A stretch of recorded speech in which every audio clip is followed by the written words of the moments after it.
Boa noite. Tudo bom? Tudo bem, graças a Deus. Pois é. Pensei que eu estava atrasada. Não, não tá, ué. Tá pelo jeito não, né?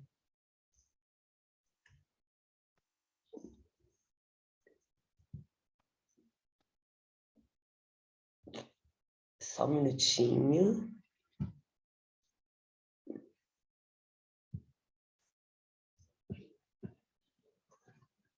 Bom, mas vamos lá. A gente vai continuar trabalhando hoje com o cumprimento de sentença. A gente viu na aula passada o cumprimento de sentença definitivo e o cumprimento de sentença provisório, né? Então, nessa, a gente viu o cumprimento de sentença de prestação alimentícia e para pagar alimentos.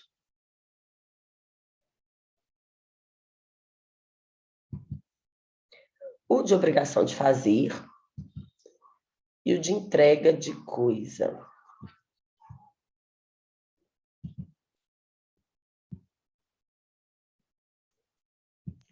Professora, essa é a última aula antes da prova ou vai ter mais uma? Essa é a última aula antes da prova. Ah, tá. A prova é dia 15. Deixa eu ver qual que é a matéria da prova de vocês.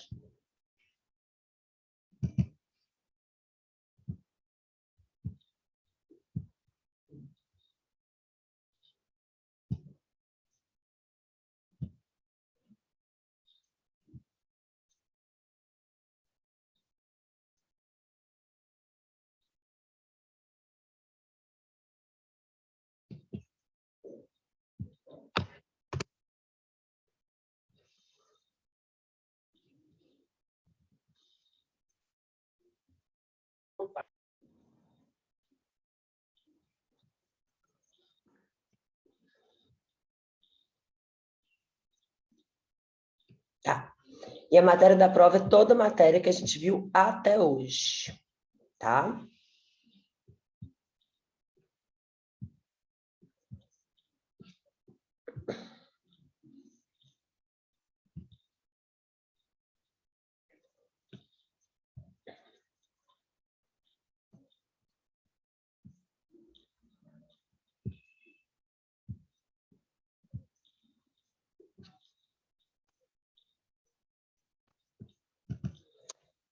Então, vamos lá. Primeiro, a gente vai trabalhar com o cumprimento de sentença que reconheça a exigibilidade de obrigação de fazer e de não fazer. Então, a gente tem que imaginar o seguinte, eu tenho uma sentença que condenou o fulano a fazer isso, não é para pagar.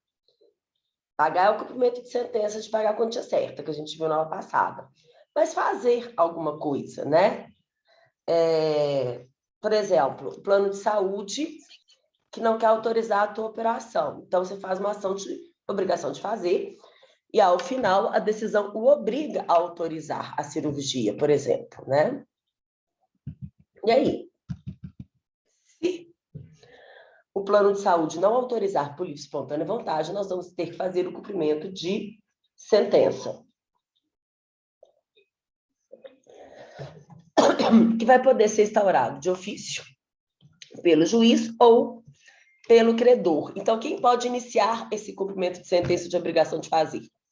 O juiz ou o próprio credor, né? Normalmente é o próprio credor.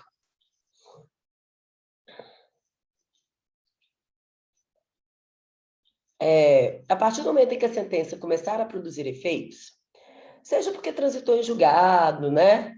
Ou porque teve um recurso sem o efeito suspensivo, o juiz pode iniciar os atos para cumprir aquela obrigação. Ou a requerimento do credor. Olha o que fala o artigo 536. No cumprimento de sentença que reconheça a exigibilidade e obrigação de fazer ou de não fazer, o juiz poderá, de ofício ou requerimento, para efetivação da tutela específica ou obtenção da tutela pelo resultado prático equivalente, determinar as medidas necessárias à satisfação do exequente. Esse é o poder geral de efetivação, que fala o seguinte: O juiz condenou fulano a fazer tal coisa.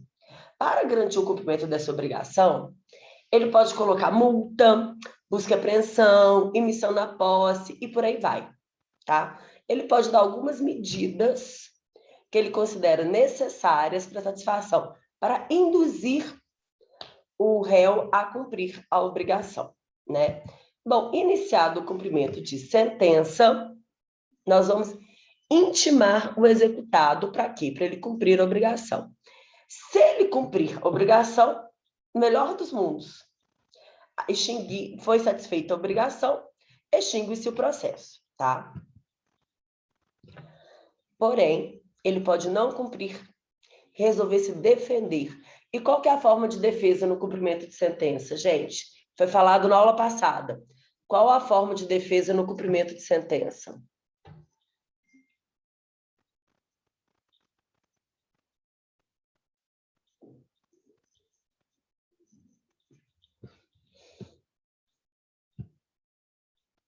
Vamos lá, gente. É a impugnação. Vou contar um trem para vocês. A prova é daqui a uma semana, isso cai na prova, tá? Então, ele vai ter que impugnar aquele cumprimento de sentença no prazo de 15 dias, ok? Agora, ele pode não cumprir e nem impugnar. Então, ele vai fazer o quê? Nada. Ele pode ficar o quê? Inerte. Se ele ficar inerte, nós vamos ter que arrumar um jeito dessa obrigação ser satisfeita. Quando é uma obrigação de pagar, o que a gente faz? Invade o patrimônio dele, retira os bens, penhora esses bens, avalia, expropria, aliena, entrega o dinheiro para o credor. Cumpriu sua obrigação, mesmo a parte contrária tendo ficado inerte. Quando é na obrigação de fazer, é diferente, né? Primeira coisa, se for uma obrigação infungível, que é aquela que somente pode ser cumprida pelo próprio devedor, nós podemos estipular uma multa diária, chamadas astrentes. Por que chama astrentes? Com biquinho, astrentes. Porque a gente copiou do direito francês, né? A gente pode estipular uma multa diária que costuma dar certo, né? Porque vai mexer no bolso, mesmo assim não deu certo. Então, a gente vai tentar obter o resultado de outra forma, tá? Ou seja, tentar que aquela obrigação seja cumprida de outra forma, tá? Tentando, assim, um resultado prático equivalente. Aí, o exemplo que eu dei até no material para vocês é o seguinte. Eu tenho aí uma indústria e a decisão mandou que ela ponha filtros, né, para impedir, né,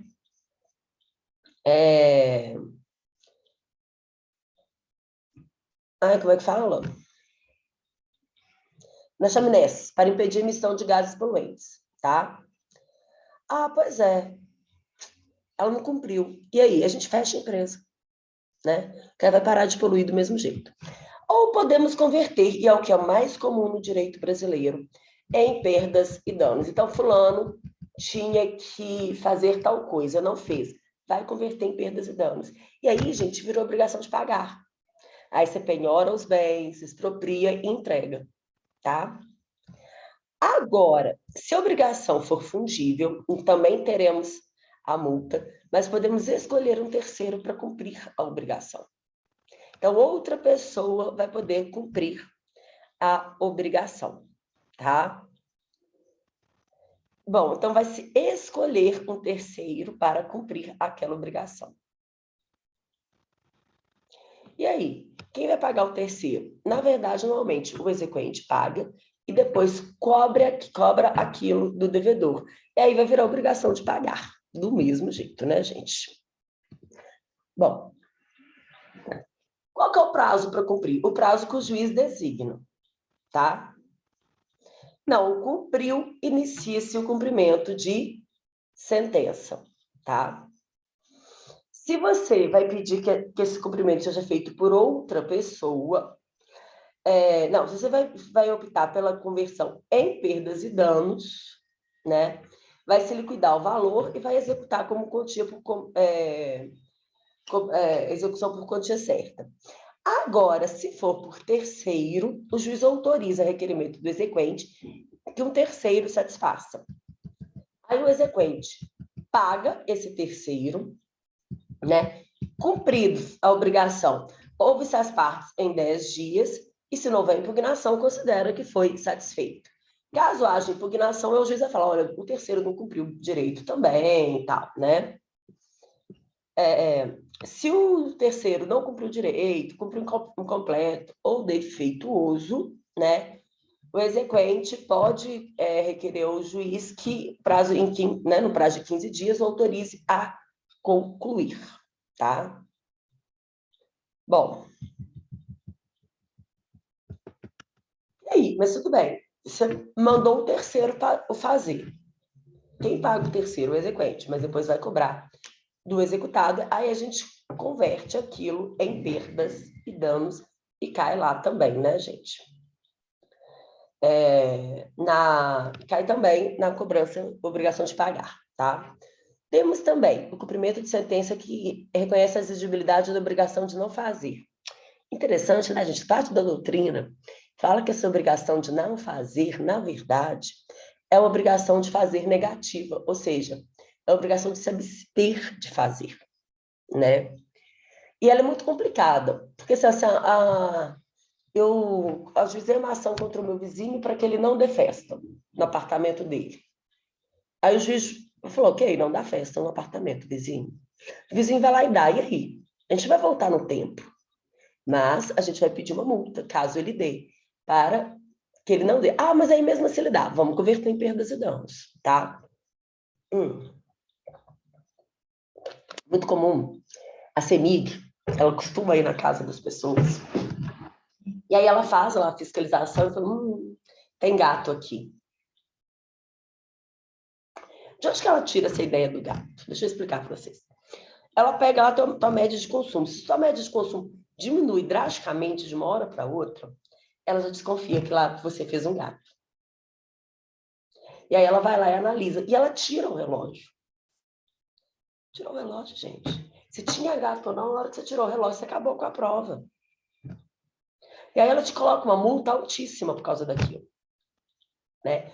E aí a gente ajuiza a ação. Já aconteceu comigo, eu já ajuizei a ação, né? Só que no meu caso, era uma empresa em Contagem, uma indústria, e eles tinham chegado realmente a cortar a luz da empresa, né? Então ali era uma obrigação de fazer, que era religar a luz da empresa. E eu lembro que eu liguei na CEMIG, e a CEMIG falou assim, olha, eu tenho uma tutela antecipada, vocês têm que, gente, na boa, uma empresa, um dia com a luz desligada é é absurdo. O tamanho como é que fala? Do prejuízo. E aí eles falaram assim comigo, olha, nosso protocolo, nós temos 3 dias para ligar a luz. Eu falei, não tô querendo saber do seu protocolo não, meu amor. Eu tenho aqui uma decisão do juiz que manda você religar imediatamente. Ah, mas nós temos o protocolo interno e não sei o que lá, e não sei o que lá. Falei, qual que é o seu nome, filhinha? Aí ela deu o nome dela. Falei, ótimo, eu estou mandando aí a polícia, porque o que você está fazendo é descumprimento de ordem judicial. Aí passou para o supervisor, não sei o que, eu sei que resumo. A luz foi ligada em 15 minutos. Se a luz podia ser ligada em 15 minutos, por que precisa do protocolo de 3 dias? Isso dá até uns 15 anos, até hoje eu estou com essa dúvida, né? Em alguns outros casos, a gente tem que pedir a obrigação de não fazer, que é impedir que desligue a luz, para que a luz não venha a ser desligada. Nos 2 casos, né, além de ser descumprimento de ordem judicial, você pode também pedir uma multa, tá? Se a cada dia que demorar para desligar, R$1.000. Se desligar, R$1.000 por dia, né? Ou seja, a gente quer que a pessoa se abstenha de fazer alguma coisa, né? E aí essas medidas aqui do 536, né, que o juiz pode usar para garantir a efetivação da tutela, elas são muito legais quando se trata de obrigação de não fazer, né? Para intimidar a pessoa, para ela não deixar de cumprir, né? Se deixou de cumprir, tá ok. Se cumpriu, ok, tá extinto o processo. Se quiser, pode se defender através do cumprimento de sentença em 15 dias. Se ficar inerte, pode ser uma obrigação de fazer permanente e contínua, tá? Que é aquela assim, que uma vez que a pessoa descumpre, eu posso voltar eu posso desfazer. Por exemplo, obrigação de fazer, impedir que o meu vizinho construa o muro que ele está construindo. Ótimo, se ele construir, a gente derruba o muro. Isso é tranquilo, tá? Além da multa, né? Ok? Até aí eu acho que está bem ok, né, gente? E a gente pode, inclusive, contratar um terceiro para desfazer, né? E aí, quem vai pagar o terceiro, gente? O executado, da mesma forma que é na obrigação de fazer, vamos converter em perdas e danos, tá? Agora, tem aquela obrigação que uma vez descumprida, ela não permite o retorno ao status quo. Que é, por exemplo, a obrigação da festa. Uma vez deu a festa, está dada, né? E aí não tem jeito, gente. Converter em perdas e danos mesmo, ok? Alguma dúvida até aqui, gente?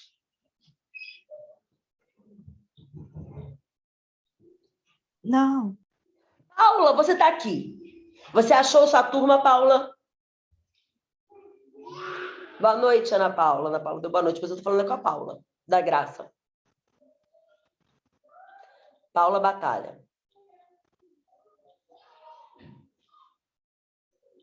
Não me responde. Oh, meu Deus. Bom, agora a gente vai falar da obrigação de entregar coisa, tá, gente? Mas será que ela me ouviu? Eu não te ouvi, Paula. Oi, professora, desculpa. Ligou e desligou de uma vez, agora eu achei. Nossa, tô adorando. Achou sua Te turma, revendo Paula? de novo, professora. Gente, contar para vocês. Eu quase matei a Paula. Vocês não têm noção. Não faça isso comigo, não, professor. Vergonha. A Paula começou a bagunçar um grupo meu no WhatsApp. Não, vai pro dia tal. E todo mundo da sala, não, vai pro dia tal. Ela começou a bagunçar. Por fim, ela me ligou para saber qual que era a disciplina que ela estava fazendo. Sabe o que eu estava fazendo naquele dia, Paula? Eu estava internando meu pai no hospital com Covid. E tendo que explicar para a Paula qual que é a disciplina que ela estava fazendo. Porque tinha um mês que ela estava no grupo do WhatsApp errado. Ô, professora, como é que tá seu pai? Tá bem? Nossa senhora, que vexame. Menina, ficou 13 dias internado, mas já recebeu alta até em casa, graças a Deus. Graças a Deus. Essa doença não é brincadeira e não passou, tá? Não. Não passou, né? Paula, então seja bem-vinda a essa aula, tá, querida? Obrigada, meu amor. Vamos lá, gente.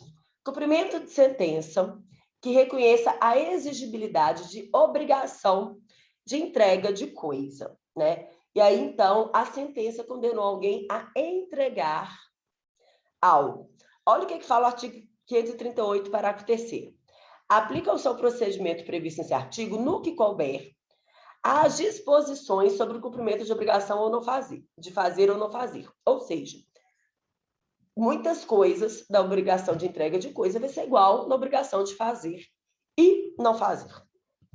Tá? Bom, primeiro, iniciativa e procedimento do cumprimento de sentença que reconheça a exigibilidade da obrigação de entregar coisa, né? Então, o devedor ele é intimado para entregar a coisa no prazo da sentença. Se não entregar, vai incidir multa diária, astrente, pelo descumprimento. Até aí, ok, né? Além disso, o juiz pode expedir mandado de busca e apreensão ou de missão na posse em favor do credor, conforme se tratar de bem móvel ou imóvel. Você sabe a diferença entre mandado de busca e apreensão e mandado de emissão na posse? Você sabe ou não?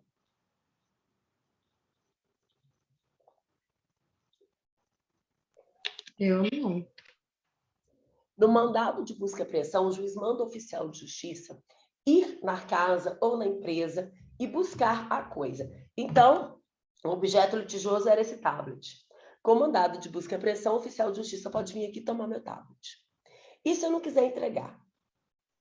Gente, tem uma ordem judicial. Diante de uma ordem judicial, a pessoa civilizada entrega. Ah, mas nem todo mundo é civilizado, infelizmente. Infelizmente. Mais de 2000 anos depois de Cristo, ainda tem muita gente muita alma não civilizada reencarnando.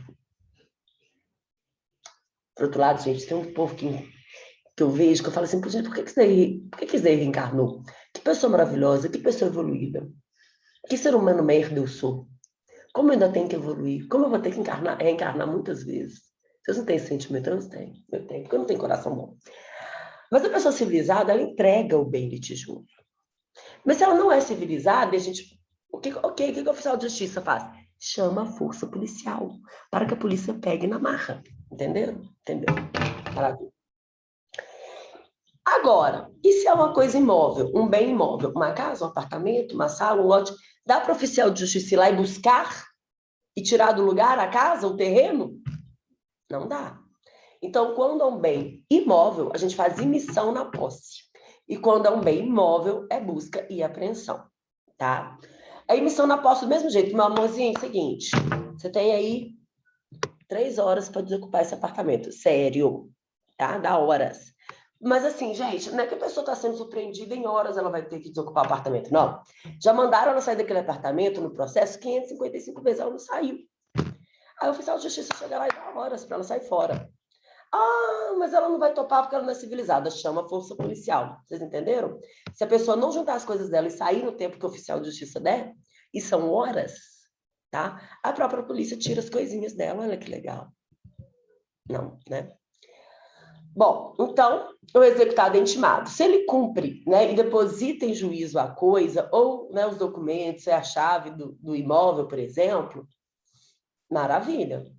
Está cumprida a obrigação, né? A gente pode ser que a gente continue o processo só para discutir alguma perdas e danos, algum fruto, por exemplo, era uma empresa, tá? E aí o lucro que ela deu nesse tempo? Era o apartamento que estava alugado, e o valor dos aluguéis, quero receber, tá? Mas a obrigação de fazer, de entregar a coisa está cumprida. Pode pugnar em 15 dias ou pode ficar inerte, tá? Ficou inerte, vai ter multa diária e a expedição de mandado de busca e apreensão ou emissão na posse, tá? Agora, o exequente pode optar, em vez de o juiz mandar a busca e apreensão ou emissão, ele converter em perdas e danos e continuar com a obrigação de pagar, tá? Podemos ter ainda uma multa de litigância de má-fé. Ok, gente? Dúvidas? Não, tá tranquilo. Eu deixei, por último, a aula 11. Eu trabalhei a 12, a 13, agora eu vou para a 11. Por que eu deixei por último? Porque essa daqui, ó. Obrigação de prestar alimentos. E eu não sei como é que vai ser com vocês, mas a maioria das turmas que eu dou essa aula, se eu deixar essa aula, não acaba. Porque é tantas dúvidas que vocês têm quando se fala de execução de alimentos, né? Então, por isso que eu deixo ela por último. Porque senão não dá tempo de eu dar as outras. Eu falo, não, eu vou garantir que eu vou dar as outras e depois eu tenho tempo sobrando para os alimentos. Gente, seguinte, cumprimento de sentença de prestar alimentos. Esses alimentos podem estar definidos numa sentença de ação de alimentos, numa sentença de investigação de paternidade, numa sentença de divórcio, ou até numa decisão interlocutória, que você ajuiza a ação de alimentos, que pode durar 2, 3, 4, 5 anos, mas ao analisar a petição inicial, o juiz já defere os alimentos provisórios, que são aqueles que vão durar durante o processo. Aquilo é uma decisão interlocutória. Se não for cumprida, posso fazer cumprimento de sentença dela também. Então, eu tenho uma decisão judicial que determinou que a pessoa deve pagar alimentos. Seja ela uma decisão interlocutória de alimentos provisórios, uma sentença em ação de alimentos, uma sentença em investigação de paternidade, uma sentença em divórcio, uma sentença em dissolução de união estável. Mas eu tenho essa decisão judicial, tá? O que acontece, gente? Todo mundo, mas assim, todo mundo. A pessoa, gente, pode às vezes não ter nem terminado o primário. Vocês conhecem alguém que terminou o primário? Pergunta para essa pessoa. O que acontece se o pai não pagar a pensão alimentícia para o filho? Ou o pai tem que dar algum dinheiro para o filho enquanto ele está crescendo? Qualquer um vai falar que sim, o pai tem a obrigação de dar alimentos. Todo mundo sabe disso. Todo mundo. Olha, isso é uma coisa no direito que todo mundo sabe, é isso. Né? Só que o direito da criança de receber alimentos, é óbvio que ele existe desde que ela nasceu. Mas eu tenho, para exigir, eu tenho que ter uma sentença judicial. Uma decisão judicial, porque pode ser uma decisão interlocutória. Por quê, gente? Como é que a pessoa sabe quanto que ela tem que pagar de alimentos se não tem a decisão judicial? Aí a mulher, às vezes, me procura, as pessoas falam assim, olha, o cara nunca pagou pensão. Eu posso mandar prender? Eu falo assim, e quanto que foi que o juiz determinou que ele pagasse? Não, eu nunca fui na justiça, não. Então, primeiro a gente tem que ir para fazer o processo de conhecimento, para se decidir o valor. E depois, se ele não pagar, aí sim você pode pedir a prisão. Ah, mas meu filho já tem 5 anos, eu posso pedir para trás? Não. Apesar dele ter o direito, o dever de alimentar para trás, era um dever hipotético. Não existia uma decisão judicial mandando. Então, não pode, tá? Bom, mas eu tenho lá uma decisão que manda o pai pagar alimentos e o pai não está pagando, tá? Então, nós vamos ter que fazer essa execução de alimentos, que pode ser feita de duas formas, tá? 1, pedindo a prisão e 2, pedindo a penhora dos bens, tá? Faço 2 processos diferentes, tá? Até 3 meses, até os últimos 3 meses, eu vou pedir a prisão. Então, agora nós estamos em outubro, né? Junho, ele não pagou julho, agosto e setembro. Julho, agosto e setembro. Não pagou esses 3 meses. Julho, agosto e setembro. Não, na verdade é o seguinte, ele não paga desde o começo do ano, tá? Eu pego os 3 últimos, julho, agosto e setembro, e peço a prisão. E os outros meses? Eu não posso pedir prisão de todos, só dos últimos 3, tá? No máximo os últimos 3. E o resto, professora, do ano? O resto do ano, nós vamos pedir a penhora dos bens dele, tá? Agora, cuidado, se o cara não tem bens, gente, se o cara não tem nada, nem pede essa penhora, da penhora dos bens, não. Vai só lá na prisão mesmo, que costuma ser muito eficaz. Mas não agora, em tempos de pandemia. Porque eles estão evitando prender agora. E aí veio uma lei, que durou até outubro do ano passado, que dizia que era para converter em prisão domiciliar. Gente, condenar alguém à prisão domiciliar no meio da quarentena?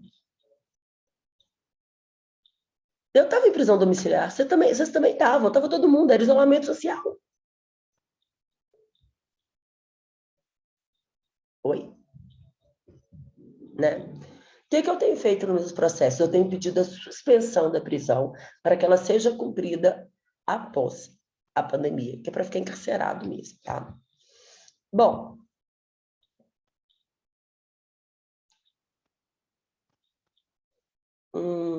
Tá. Então, a gente requer o cumprimento, tá? E aí, nesse requerimento de cumprimento, a gente vai pedir para ele pagar o débito ou provar que o fez.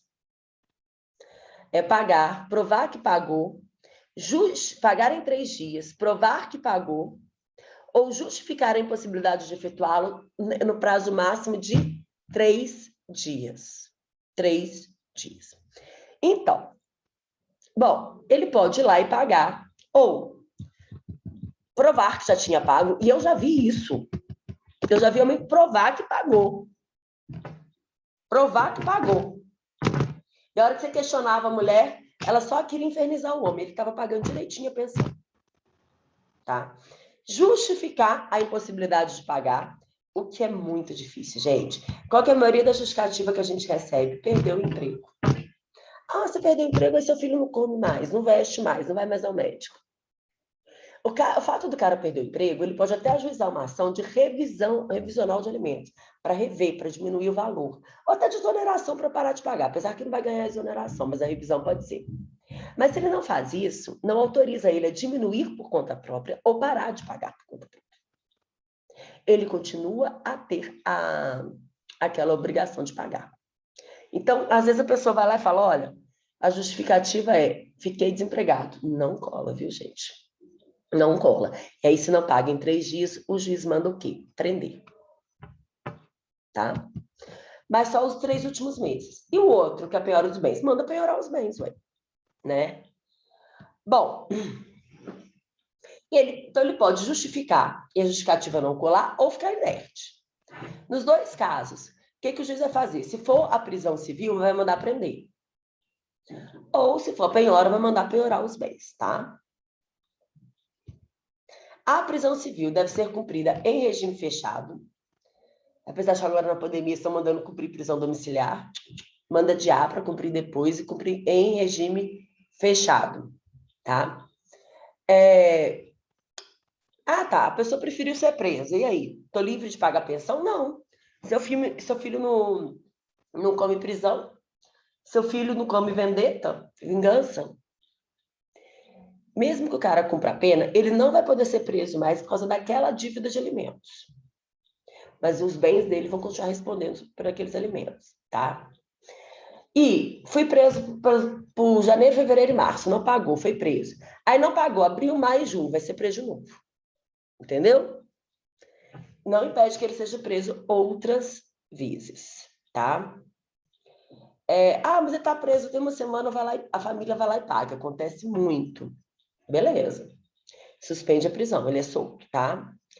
Gente, o débito alimentar que autoriza é até 3 meses. Tá? Ou seja, pode ser 1 mês, 2 meses, mas no máximo 3. Não precisa esperar 3 igual o povo acha, não, tá, gente? 1 mês já pode, ok?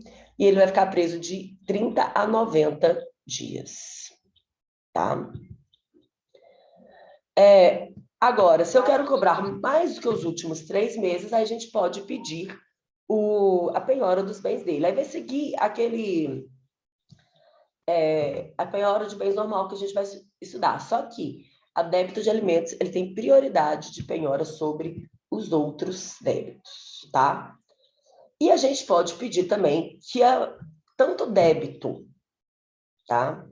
Quanto a valor da pensão seja descontado em folha de pagamento, quanto a funcionário público, militar, diretor ou gerente de empresa ou empregado sujeito a CLT. Aí se oficia a empresa e ela mesma, gente, faz o desconto, né? O que é muito bom. Tem muito cara, assim, que atrasa, paga a hora que quer no mês, tal. Quando é assim, não tem jeito. Ele já recebe o salário dele sem o valor da pensão, tá? Gente, alguma pergunta? Vocês estão muito quietinhos. Ele poderá ficar preso até quanto tempo? 90. Agora, 90 dias, tá? Agora, quem decide isso é o juiz, tá? Quando o juiz autoriza a prisão civil, ele fala quanto tempo a pessoa vai ficar presa. Esse prazo, ele é de 30 a 90 dias, tá? Sem pagar? Como assim? Ele não pagou a pensão, o prazo dele é só 90 dias, de 30 a 90 dias? É o que ele vai ficar preso, gente. Pagar ou fica... Sim, mas ele fica lá trancado, independente se ele pagou ou não, ele sai em 30, 90 dias. Se ele pagar, ele sai. Você tá entendendo? Aí sai amanhã. E se ele não pagar, aí o prazo dele é 90 dias, ele fica lá? Depende, é isso que eu falei. Quem vai decidir é o juiz. Ah, entendi. O juiz pode falar, olha, determina a prisão por 30 dias, determina a prisão por 60 dias, determina a prisão por 40 dias. O máximo que ele pode mandar prender é por 90 dias. Mas se vai ser 30, entendeu? Quem vai decidir é o juiz, tá? Certo. Mas essa parte deu para entender? Fácil, sim. Quer dizer, tranquilo, professor. Fácil, né, não? A meu marido falando. Ô, professor, deixa eu te fazer uma pergunta. E quando atingir a maioridade? Só um minutinho. Se o executado não pagar ou se a justificativa apresentada não for aceita, o juiz, além de mandar protestar o pronunciamento judicial, decretar-lhe a prisão pelo prazo de 1 a 3 meses. Aí o juiz pode determinar 1 mês só? Pode, um juiz bonzinho. Aí ele pagou no segundo dia, ele sai no segundo dia. Não pagou, ficou lá 30 dias, beleza, cumpriu. Agora nós vamos continuar piorando os bens dele, tá? Se o juiz mandou 90 dias, pode? Pode. Aí ele pagou com 2 dias, ele sai. Deu para entender isso, gente? Deu. Ô, Gabriel, o desconto na folha de pagamento, ele pode ser requerido a qualquer momento. Não precisa ser só na petição inicial, não. Pode ser a qualquer momento. Tá? Você perguntou, Paula, sobre a maioridade? Sim, quando atinge a maioridade, no caso o tutor, o genitor, ele pode ir lá sem o consentimento, ele tem que ter o consentimento, no caso do filho, para poder ajuizar a ação e falar que já exerceu tudo que ele tinha de pagar para a criança? Ele vai ajuizar uma ação de exoneração de pensão alimentícia. Outro erro que faz muita gente ser preso sem saber. Eu me lembro de você falando isso, eu não esqueço de você. Só não que eu adianta, não sei se gente. A cara faz 18 anos, o pai vai lá e para de pagar.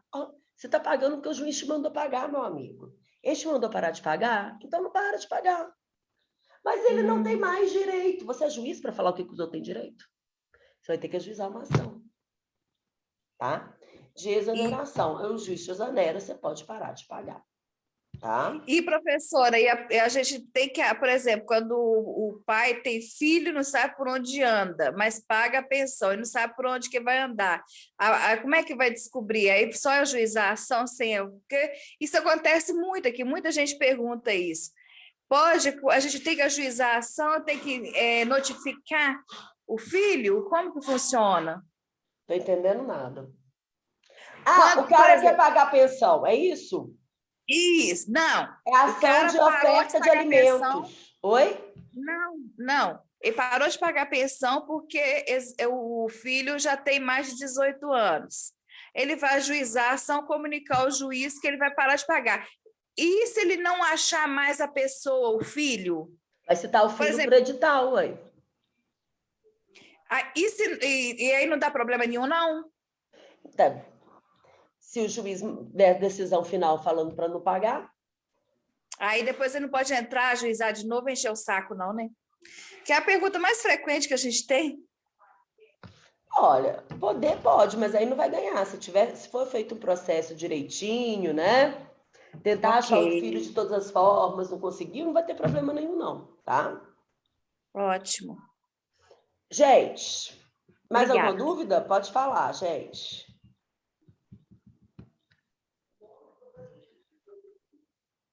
Não, tranquilo, professora. Para mim, tá tranquilo. Peraí, deixa eu voltar o share aqui. Não vai dar tempo. Tá, então é o seguinte aqui, gente. Eu vou abrir outra reunião, tá? Mas daqui a pouquinho. Porque falta só falar da execução, do cumprimento de sentença contra a Fazenda Pública. É rapidinho, mas eu vou ter que abrir outra. Só antes disso, deixa eu falar algumas coisas para vocês. Primeiro, VA1, nota já está no sistema. VA2, termina hoje, não esqueçam de postar. Sexta que vem, prova. Tá? VA2 termina amanhã, não? VA2 a senhora adiou para amanhã, lembra? Dia 9. Ok. Que eu pedi? Ok, Marcele. Não tem problema, não. Dia 11 não, dia 9, né? Eu falei amanhã, dia 9. Prova, dia 15, sexta-feira que vem, toda a matéria até a aula de hoje, tá? O que mais? Pensando aqui. E VA3 já está no sistema, né? Ok? Bom, então eu vou encerrar essa gravação. Tchan, tchan.